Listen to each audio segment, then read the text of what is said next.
श्री गुरुदेव दत्त. श्री गुरुचरित्र अध्याय 4 कथा स्वरूप. दत्तावतार कथा श्रवण करा व पुण्य कमवा. श्री गुरुचरित्रातील 4थ्या अध्यायात दत्तजन्माची कहाणी सांगितलेली आहे. ती अवश्य ऐका व पुण्य कमवा. श्री गुरुदेव दत्त. दत्त दिगंबर दैवत माझे, हृदयी माझ्या नित्य विराजे. दत्त दिगंबर दैवत माझे. दत्त दिगंबर तो कसा झाला हे गुरुचरित्रातल्या 4थ्या अध्यायात सांगितले आहे.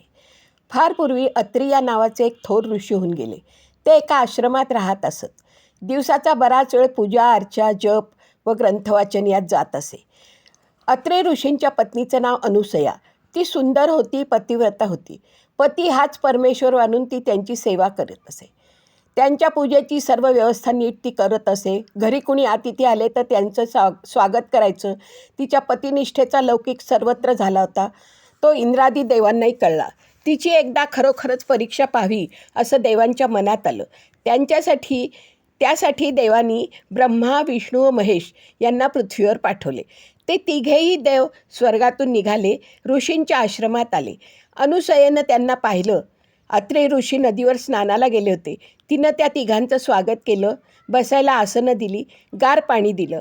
ती नम्रतेने म्हणाली, देवा, आज आपण आश्रमात आला, बरं वाटलं, पण हे अकल्पित येणं कशासाठी ते नाही आलं लक्षात. तेव्हा विष्णुदेव म्हणाले, खूप दिवस तुझी कीर्ती ऐकत होतो, आज मुद्दाम भेटायला आलो. आज तिघेही आश्रमात जेवणार आहोत. खूप भूक लागली आहे. तरी आमच्या सर्व इच्छा तू पूर्ण करणार असशील तर थांबतो, नाहीतर परत जातो. त्यावेळेला अनुसया म्हणाली, हो, अगदी आनंदानं. ऋषी तपश्चर्येला गेले आहेत, ते आले की वाढते लगेच.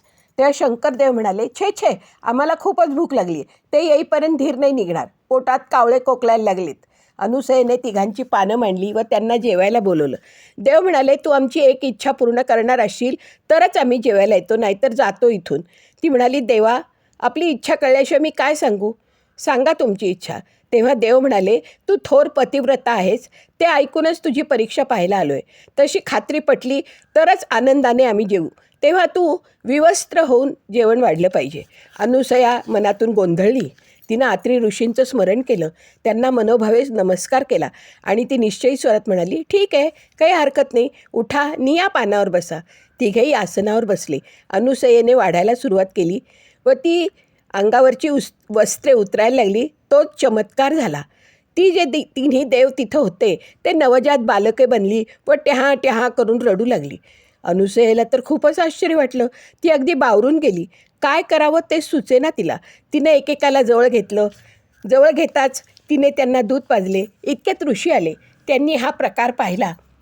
ते अंतर्ज्ञानी होते. त्यांनी खरा प्रकार लगेच ओळखला. त्या बालकांना नमस्कार केला. पत्नीलाही सारं विचारलं. तिनंही त्या बाळांना खाली ठेवून भक्तिभावाने नमस्कार केला. ती तीनही बालके त्या आश्रमात त्या स्थितीत राहिली. तीनही देव मूळ स्वरूपात उभे राहिले. त्यांनी अत्री ऋषींना व त्यांच्या पत्नीला आदराने नमस्कार केला. ते म्हणाले, ऋषीवर्य, आज आम्ही अनुसयेच्या पतिनिष्ठेची कसोटी पाहायला आलो होतो. आमची खात्री पटली, आम्ही परत जातो व इंद्रादी देवांना सगळं काही सांगतो. तेव्हा ऋषी म्हणाले, आता या बालकांचं काय? पण देवांनाही झटकन उत्तर सुचेना. शेवटी ब्रह्मदेव म्हणाले, ही बालकं इथेच राहतील, वाढतील, मोठी होतील व पुढे आमची तिघांची रूपं धारण करून एकरूप असा दत्तावतार सर्व लोकांना दिसेल. जो भाविक भक्त श्रद्धेनं या त्रिमूर्तीची भक्ती करेल तो संसारी जीवनात नेहमीच सुखी दिसेल. आता आम्ही जातो. इतकं सांगून तिघेही देव क्षणात अंतर्धान पावले. ती तीनही नवजात बालके म्हणजे स्त्रीमूर्ती बरं का.